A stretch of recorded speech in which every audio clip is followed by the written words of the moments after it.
বিয়ের বয়সে হয়েছে, বিয়েও করা লাগবো। বাসা থেকে মেয়ে দেখতে বলছি। এখন বিয়ে করতে যাবো, যে মেয়ে দেখার বিষয়ে একটু সিরিয়াস হই, ওই আমার একটা মায়ের কথা মনে পড়ে।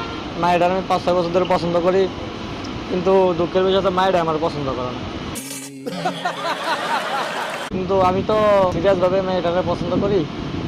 এখন যখনই বিয়ে করতে যাবো, ওই মেয়েটার কথা আমার মনে ওঠে।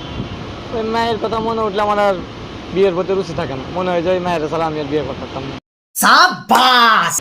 মানে ওই মায়ের ছাড়া আমার আর কাউরে ভালো লাগে না। এখন সমস্যার ভিতরে আছি, এই মায়েরারে তো ছাড়া আমি বিয়ে করতে পারতাম না, এই মায়েরারে চাই বিয়ে করতে। মাইয়াই মাগার আমার বিয়ে করতে চায় না। মায়ের দেখতে যাবো, অমনি ওই মায়ের কথা মনে উঠে। ওই মেয়ের কথা মনে উঠলে আর আমার কোনো মেয়ে পছন্দ হয় না।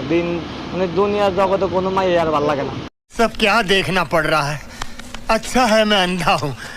আমি খুব সমস্যার ভিতরে আছি, এর একটা সমাধান বাইর করা লাগবে। शाबाश बेटा, बहुत बढ़िया।